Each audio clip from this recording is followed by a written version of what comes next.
అందరికి నమస్కారం. నేను శిరీష. ముందుగా అందరికి శ్రీ పరభవనామ సంవత్సర ఉగాది శుభాకాంక్షలు. ప్రస్తుతం మనతో పాటు ఉన్నారు ప్రముఖ ఆధ్యాత్మికవేత్త, జ్యోతిష్య పండితులు బ్రహ్మశ్రీ చేబిఎం కిరణ్ శర్మ గారు. గురుగారితో మాట్లాడతాం. నమస్కారం గురుగారు. శుభమస్తు. ఆనంద సిద్ధిరస్తు. గురుగారు, ఈ సంవత్సరం ఉగాది నుంచి కర్కాటక రాశి వరకు ఎలా ఉండబోతుంది అంటారు? ఎలాంటి జాగ్రత్తలు తీసుకోవచ్చు అంటారు? ఈ సంవత్సరం నవగ్రహాల ప్రభావం ఎలా ఉంటుందంటారు ఈ రాశి వారికి? పరాభవనామ సంవత్సరంలో కర్కాటక రాశి వారికి 2 ఆదాయం 11 ఖర్చుగా చెప్పబడుతోంది. బాగా డబ్బులు ఖర్చు అవుతాయి, జాగ్రత్త పడండి. రెండవది 4 రాజపూజ్యం ఉంటే 7 అవమానాలు ఉన్నాయి. సో అక్కడ దెబ్బ పడుతోంది, ఇక్కడ దెబ్బ పడుతోంది.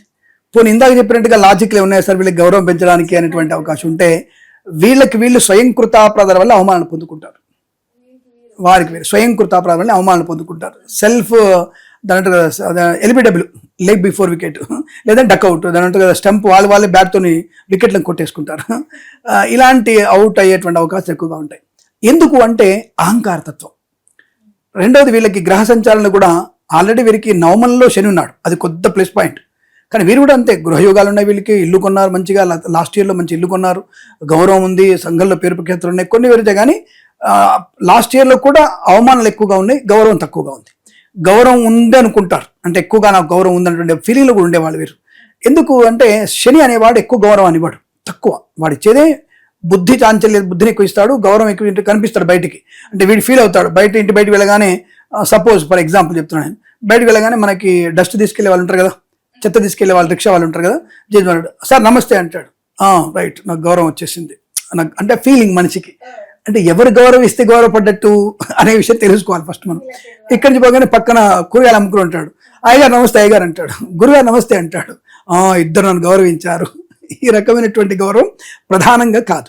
ఎవరు ఏ స్థాయి వాళ్ళని గౌరవించారు అంటే నీ ఉనికిని తెలుసుకునేటువంటి వ్యక్తుల్ని గౌరవిస్తే అది గౌరవం. దీనికి పొంగిపోతాడు, నా బయట పోగానే అందరూ నమస్తే అన్నారు.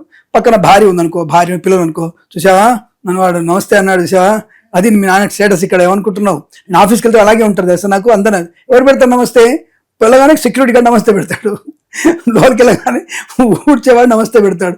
దీనికి పొంగిపోతారు వీళ్ళు, అది మైనస్ వీరికి. అంటే సెల్ఫ్ దాన్ని వాళ్ళు తగ్గించుకుంటారు, ఈ విషయాన్ని గొప్పగా చెప్పుకుంటారు. అంటే దానివల్ల మైనస్ అంటారు, ఏదో వాళ్ళని అవమానం చేయట్లేదు, వాళ్ళని ఎక్కిరించట్లేదు అంటే అలా ఫీల్ అయిపోతారు. దానివల్ల ఉన్న ఉనికి కోల్పోయేటువంటి ప్రమాదం ఉంది కాబట్టి అవమానాలు ఎక్కువగా ఉన్నాయి. అవుతా వాళ్ళు ఏమనుకుంటారు, నీ ముందర ఏమన్నారు, వీడు ఎక్కడ దొరికాడు, వెరైటీ ఉండేంద్ర వీడు నమస్తే పెట్టగానే వాడు తగ్గిపోతాడు. అంటే వాడు పనివాడు నమస్తే నువ్వు నమస్తే పెట్టని చెప్పి అడుగుతాడు ఇండైరెక్ట్ గా. వాడు పనివాడు పెట్టాడు నమస్తే, ఎందుకు పెట్టావు నాకు, నువ్వు క్లర్క్ నమస్తే పెట్టాలని అంటాడు. వాడు పెట్టాడు, వాడు ఏదో పని చేసుకుంటాడు, వాడు తెలుసు వీడు నన్ను నమస్తే పెట్టు. ఏదో సినిమాలు ఉంటుంది కదా డైలాగ్, నమస్తే పెట్టు అనే డైలాగ్ ఉంటుంది, junior NTR cinema, Ali cinema ఉండేది, అలా పెడుతూ ఉంటారు అనమాట. అలాంటి తత్వం వీళ్ళకి నెగిటివ్ గా సెల్ఫ్ ఇబ్బంది పడేటువంటి డక్అవుట్ అయ్యే అవకాశం ఉంటుంది. కాబట్టి అదొక విషయంలో జాగ్రత్తలు. అంటే మీ గురించి మీరు గొప్పగా చెప్పుకోకండి, ఇతరులు గుర్తించాలి, ఇతరులు గౌరవించాలి. మీరు అంటే ఏం చేయాలి, మీరు మౌనంగా ఉండాలంటే మీ పని మీరు చేసుకుంటూ వెళ్ళిపోండి. నువ్వు చెత్తోడు పెట్టాడు దండం, క్లర్క్ పెట్టాడా అంత అవసరం, నీ పనులు చేసుకుంటూ వెళ్ళి అంతవరకే. వాళ్ళు ఇచ్చగలుగుతారు, తల ఊపు అంత రైట్, తల ఊపు. కానీ వాడు వీడియో పెట్టాడని చెప్పేసి మీరు అనవసరంగా గంభీరంగా పలకకూడదు, అదొక విషయం. రెండోది, వృత్తిలో ఎస్కేపిజం మెంటాలిటీ కూడా ఎక్కువ ఉంటుంది వీళ్ళకి. వృత్తిలో ఎస్కేపిజం మెంటాలిటీ ఎందుకు ఉంటుంది, శని కదా, బద్ధకం, రేపు చేద్దాంలే, రేపు చేయొచ్చులే అనే పోస్ట్ పోన్ మెంటాలిటీ వల్ల కూడా నష్టపోయే అవకాశం, దానివల్ల కూడా అవమానాలు పొందుకుంటారు. దానివల్ల ఆర్థిక నష్టం కూడా వచ్చే అవకాశం ఉంటుంది. అంటే రాబోయేటువంటి సపోజ్ మీరు లక్కీ లాటరీ తీసుకొని చెప్పట్లేదు, మనం దారిలో వెళ్తున్నప్పుడు ఒక వచ్చాడు, సార్ 2 టికెట్లు సార్ తీసుకుని సార్ అంటే, ఏం తీసుకుంటానులే 10 రూపాయల టికెట్ డౌన్, 10 రూపాయలకి మజ్జిగ తాగితే చల్లగా ఉంటుంది మనకి అని చెప్పేసి 10 రూపాయల టికెట్ వదులుకున్నాను అనుకుందాం. అక్కడ ఎవరో అమ్ముతున్నాడు పెద్ద ముసలాయన, ఆ ముసలాయన కూడా టికెట్ తీసుకోవచ్చు మనం, అరే బాబు ముసలోడిది అమ్ముతున్నాడు అని చెప్పి, లేదా ముసలావిడ అమ్ముతుంది తీసుకోవచ్చు కదా, తీసుకొని పోతాడు. వాడే టికెట్ అమ్మాడు, ఆ టికెట్కి ₹1,00,000 2,00,000 వస్తుంది. అది అంటే ఈ బద్ధకం వల్ల అది కూడా పోగొట్టుకునే అదృష్టాన్ని అలా అని చెప్పి అందరు టికెట్ కొనకండి. అదృష్టం అనేది అక్కడ వచ్చే దానిలో వెళ్ళిపోయింది. అది కూడా సినిమాలో అలిగాడు, ఎవడు మమ్మీ ఇడు ఇక్కడ పడేసుకున్నాడు బ్యాగ్ అని చెప్పినట్టుగా అది కూడా మా దరిద్రానికి అక్కడే ఉంటుంది. కాబట్టి ఇలాంటివన్నీ కూడా చేతులా పోగొట్టుకునే అవకాశం ఉంది, కారణం శని వల్లనే. కానీ వీళ్ళకి ఇల్లు వచ్చేది కూడా శని వల్లనే. బట్ వీళ్ళకి వాడు అనుకుంటాడు 200 గదాలు అనుకుంటాడు, కానీ 300 ఇల్లు కొంటాడు, 300 గదాల ఇల్లు కొంటాడు. దానికి ఏమవుతుంది, ఈఎంఐ కట్టడానికి 30 తిప్పలు పడతాడు. అది పరిస్థితి. అంటే నువ్వు ఉన్నదే ఇంత, ఎందుక ఇంత నీకు, ఇంతనోడు అంతే ప్లాన్ చేసుకోవచ్చు అనేటువంటి అవకాశం ఉంటుంది. కాబట్టి వీళ్ళు ఓవర్ ఎక్స్పెక్టేషన్తో పెద్దలు కొనేస్తారు. కష్టపడి ఇష్టపడి కొనేస్తారు, సరే ఈఎంఐలు కట్టుకుంటారు, తర్వాత మంచి ఉంటుంది. ఎక్కడ బాగుంటుంది? ఇక్కడ అదే విషయం. శని వలన ఇటువంటి అవమానాలు ప్లస్లు మైనస్ జరిగినా గురువు యొక్క బలం చేత, గురుడు 12 ఉన్నాడు కదా ఇప్పుడు, మరి రేపు జన్మల్లోకి వస్తాడు, అక్కడ ఇబ్బంది కదా. మిథునంలోంచి కర్కాటంలోకి వస్తాడు, జూన్ 2 నుంచి అక్టోబర్ దాకా కర్కాటంలోకి వస్తాడు, అక్కడ 5 మాసాలు ఇబ్బంది.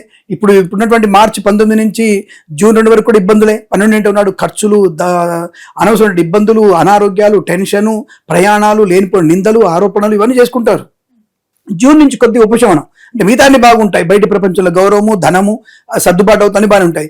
జూన్ నుంచి వీరు కూడా ఏంటంటే అలసట, ఉదర సంబంధ అనారోగ్యాలు, టెన్షను, చెమటలు పడడం, గుండెదడగా ఉండడం, మానసిక వేదన, ఏదో అయిపోయిన భ్రమలో ఉంటారు వీళ్ళు. వీళ్ళకి శరీరానికి ఏం కాదు, గుండ్రా ఎలాగ ఉంటారు మళ్ళీ, కానీ వీళ్ళకి ఏదో అయిపోయిన భ్రమలో ఉంటారు వీళ్ళు. దానివల్ల ఏంటంటే చూసే వాళ్ళకి అయ్యో ఇది అయిపోతుందేమన్నటువంటి ఫీలింగ్. ఇందరు ఫీలింగ్ ఏం తెలుసా?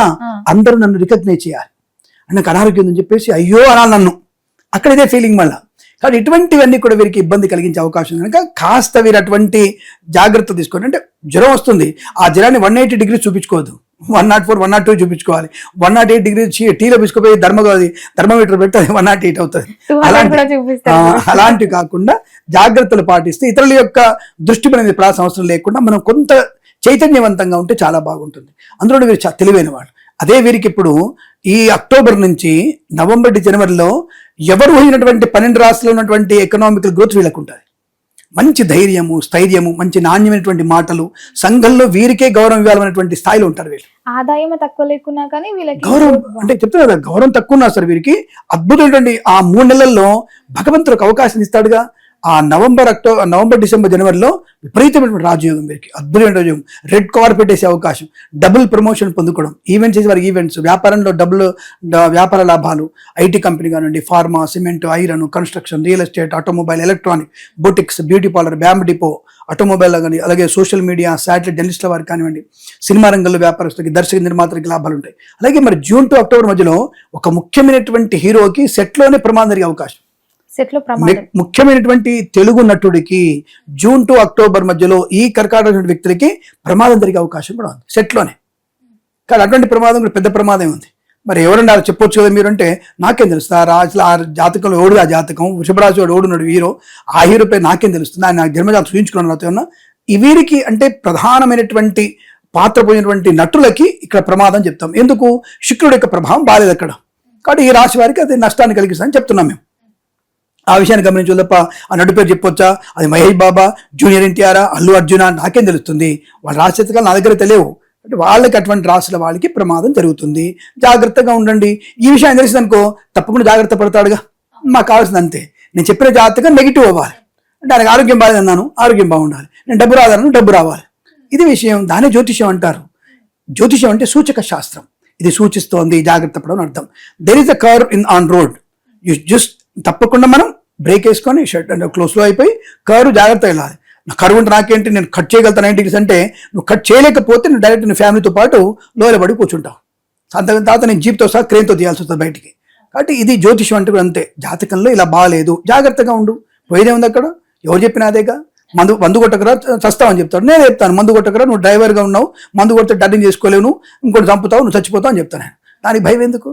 కాబట్టి ఈ రకంగా వీరికి ఆ నవంబర్ డిసెంబర్ జనవరి నెలలో చాలా మంచి share market, speculation, communities, crypto currency, bit coins లాంటివి కూడా అద్భుతమైనటువంటి వ్యాపార లాభాన్ని కలిగిస్తాయి. కుటుంబ సౌఖ్యం, సంతాన యోగం, వివాహ యోగం, విదేశాన్ని కూడా మీకు చాలా బలంగా ఉంటుంది. మరి విద్యార్థులకు ఎలా ఉంటుందంటారు ఈ సంవత్సరం? విద్యార్థులకు బ్రహ్మాండం. నేర్పులంటే ప్రారంభంలో గురుడు 12 ఏంటో ఉన్నా మీకు అనుకూల ఫలితాలే.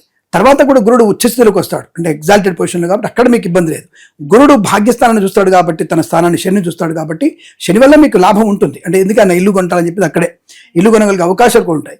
ఇక సింహంలోకి వచ్చినప్పుడు అద్భుతమైనటువంటి విద్యా సంపన్నత ఉంటుంది. అలాగే రైతులకు కూడా 2 పంటలు బాగా ఉన్నాయి వీళ్ళకి. ఒక పంట శని వల్ల, ఒక పంట గురుడు వల్ల, 2 పంటలు బాగున్నాయి. బట్ అంత ఎక్స్ట్రీమ్ లాభం లేదు, కానీ సామాన్యంగా లాభాలు వచ్చే అవకాశం బలంగా ఉంటుంది. ఇక్కడ కొంతమంది రైతులు నకిలీ విత్తనాల బెడదపడి ఇబ్బందులు పడే అవకాశం ఉంటుంది. జాగ్రత్తగా ఉంటే సరిపోతుంది. అంతకంటే మరి ఈ సంవత్సరంలో ఏ దైవారాధన బాగుంటుందంటే, ఈ సంవత్సరంలో తప్పకుండా మీరు భగవద్గీత పారాయణం చేసుకోవడం, తర్వాత లక్ష్మీదేవిని, వెంకటేశ్వర స్వామిని ఆరాధన చేయడం, సుబ్రహ్మణ్య స్వామి ఆరాధన అద్భుతమైనటువంటి యోగాన్ని కలిగిస్తుంది. ఇంకా వీలైతే లక్ష్మీ నరసింహస్వామి ఆరాధన చేసుకోవడం విశేషంగా చెప్పబడుతోంది. గురుగారు మొత్తం ఇది సంవత్సరంలో కర్కాటక రాశి వారికి ఎలా ఉంది, ఎలాంటి జాగ్రత్తలు తీసుకోవాలి తెలియజేసినందుకు ధన్యవాదాలు. శుభం.